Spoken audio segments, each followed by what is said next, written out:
7 o'clock a.m. and we are headed down south.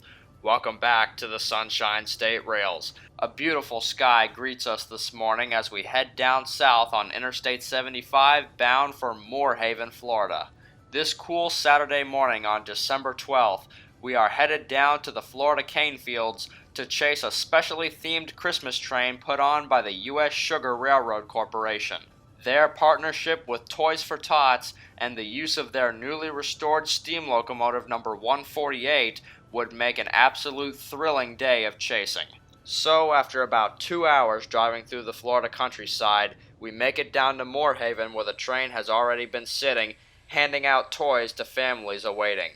In the consist this morning is number 148, specially decorated for the Christmas run, USSC number 1225, a specially painted boxcar which they are using to haul the toys around in today, and on the very bottom, the Georgia 300, likely the most famous private rail car in America. Brought down here specifically for this event, over the decades, the Georgia 300 has been used by billionaires, presidential candidates, and CEOs alike, including figures such as George H.W. Bush, Bill Clinton, and Barack Obama, and now today, Santa Claus as he rides through the Florida cane fields waiting to greet excited families trackside. Moorehaven was the first of 4 stops that this train would make today, the second stop being Clewiston, and as 9 o'clock rolled around, it was time for them to make their way south to there. So off the train went, and off we followed, with a caravan of railfans behind. I hadn't seen the 148 in operation until today, and it's a stunning sight to see, I'll tell you that.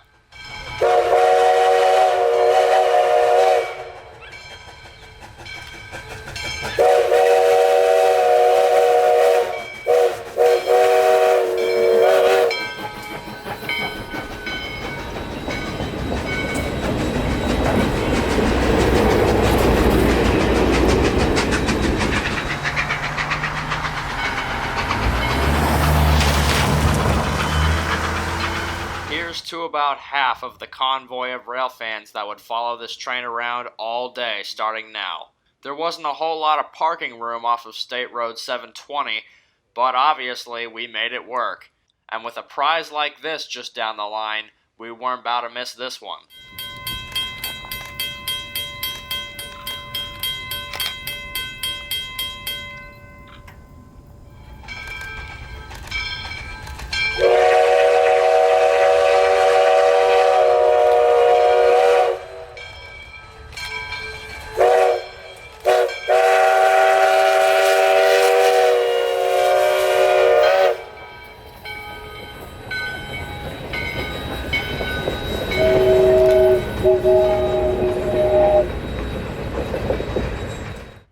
Now into what is the suburbs of Clewiston. It's not often that you see suburban areas and railroad tracks in close quarters, but Clewiston is quite the exception. In this part of Clewiston, you practically have a whole rail yard and engine shop right across the street from your house. And this morning, a very special surprise rolling into town. There's not a whole lot of smoke coming from this engine here. Most of the vapor you'll see from this engine is coming from the whistle. As I'm sure you've heard before, this engine was converted to burn recycled vegetable oil, and the tender now serves as a fuel tanker for both water and this vegetable oil. If you stand close enough, it smells like French fries when this guy passes. Quite the treat on top of all of this.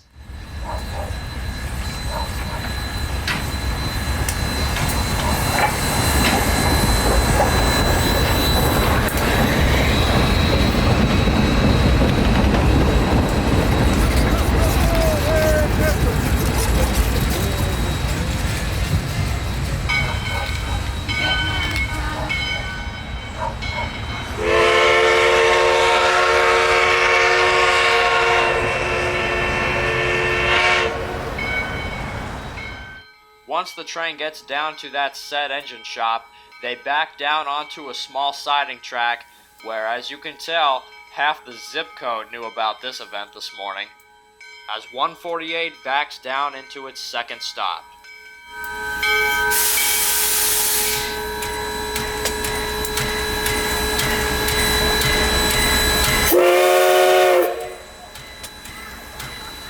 148 is very unique to U.S. Sugar, as back in the 1940s and 50s they would use locomotives like these to haul their product through the fields and to the factories. There is some word around that this specific engine was in service down here at one time or another, before being sold off to a railroad museum further up north, and then eventually making it to Colorado, where it eventually fell apart, and was eventually brought back down here, and over the course of about 2 years, restored beautifully to this condition, where they keep it looking nice for all to see. With a job like this done to an engine that came in like this, you can tell just what kind of revenue this railroad generates. America practically runs on sugar. Well, besides politics and commercial arguments. There were some dark skies looming as the train rolled into Clewiston, and they were soon to let out a little bit of moisture this morning. But that isn't dampening the spirits of these folks, as Santa hangs off the back platform to greet children of all ages.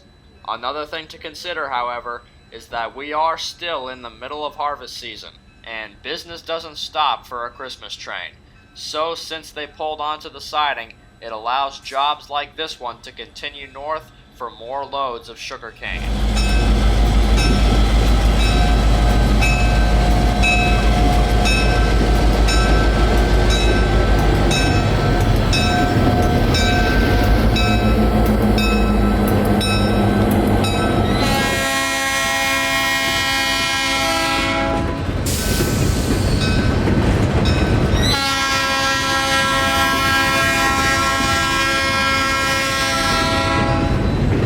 As you can tell by my lens, the rains were definitely starting to come down, and for the record, I didn't have an umbrella yet, so I had to take cover under what was hopefully not somebody's front porch while we waited for the rain to subside.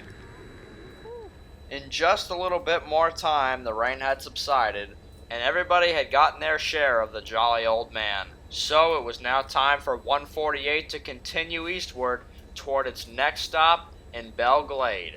And pulling out of this stop, it definitely gives you a taste of what railroading was like back in the 40s.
Train now making the eastward turn out of Clewiston as the sugar refinery works hard in the background.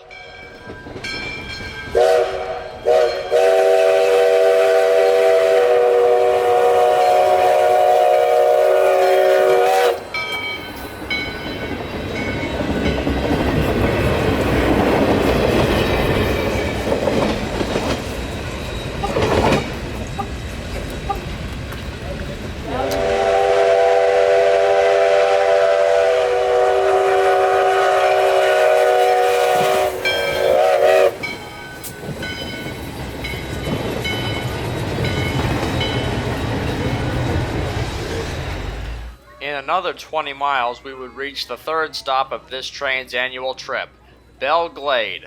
To again clear the main right-of-way of sugar trains working the area, they shoved onto a spur track and down to the railroad crossing at Osceola Street to greet more excited families. At the very end of this spur track is a chemical customer, the Howell Oil Company, which receives tank cars like these. The fire hose strung along the ground was run up to 148's tender. They were refilling the water hatch to have a full supply for the rest of the day. Oh, looky there, that's me. Anyways, moving on. Back to the consist, this specially painted boxcar definitely amazed everyone. With its fresh coat of paint on both outside and in, and presents stacked ceiling high. I'm not exactly sure what the handout policy was on these. However, there were many boxes of them headed off to a school bus they had parked on the property. The purpose of that? I'm not sure. If anybody has any insight on that, please be sure to let me know in the comments section. The train would sit here for about half an hour, and after about 25 minutes it was our time to head out. As in, back on the road so we could get a head start on the train and not fall too far behind. We had a spot in mind a couple miles north of that position, but on our way there we were stopped at a traffic light and gates began to come down. I was assuming that the train was about to pass us up, but it wasn't our Christmas train. Like I said, harvest season's in full swing, and one of the loaded trains was headed south.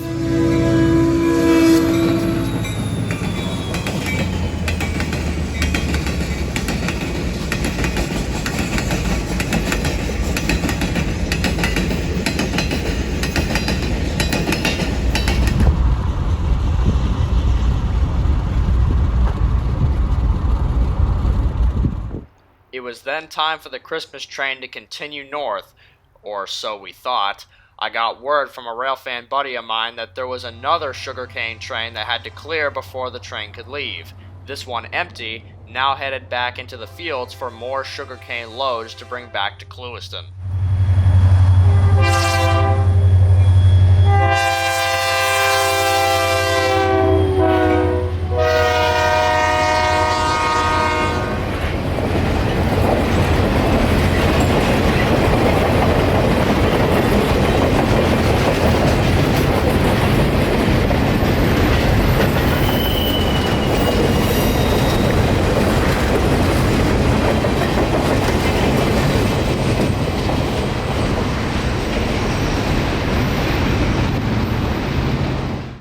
Finally, time for the Christmas train.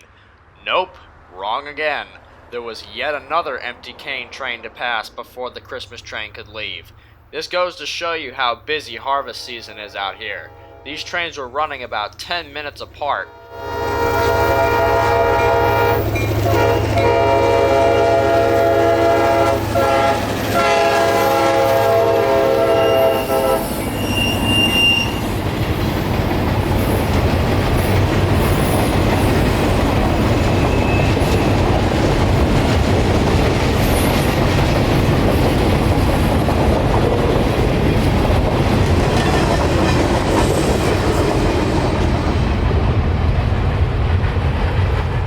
So, after about half an hour of hanging out with old friends and eating sugarcane, it was finally time for the Christmas train to leave. Highballing near their max speed at 40 miles an hour, this piece of machinery was quite the beauty at this speed.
would stop at about 200 feet because one of those empty trains that we caught a little bit ago was shoving onto a spur just up the track here.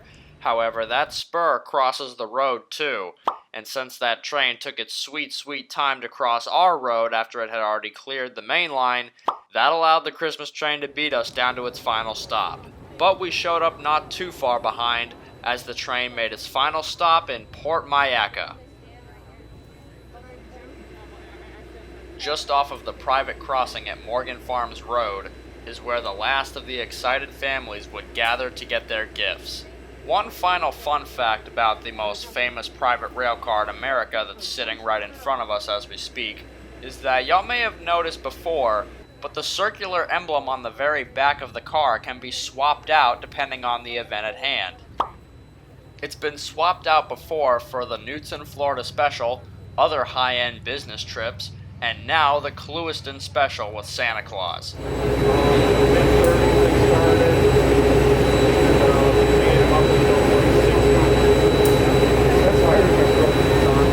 Finally, when all was said and done, Santa would say goodbye to all of his fans before concluding his day and heading back south for Clewiston.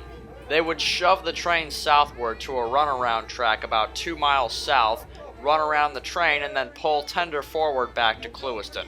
We wouldn't stay for that, but we got to see Santa Claus's final goodbyes.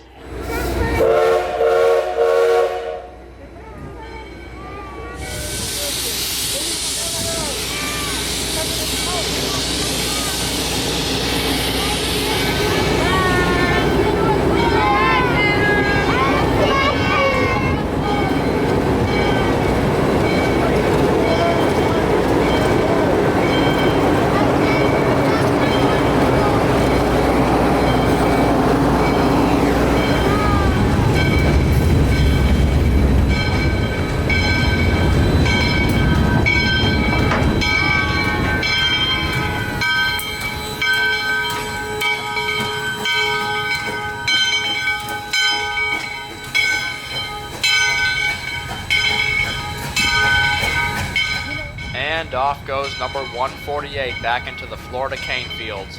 And with the headlight fading out of our view, that would end our day for today. It was an extraordinary opportunity to be able to come down here and film this special event with all of my friends from South Florida, Central Florida, and all in between. Big thanks to everybody who came out and met up with us today. I'm not going to spend the time to mention names because there's just too many, but y'all know who you are. And an even bigger thanks to the employees at US Sugar for making this entire event possible. With that said, in Port Mayaka, Florida, this is Kotabeaner, and I will see you next time on the Sunshine State Rails.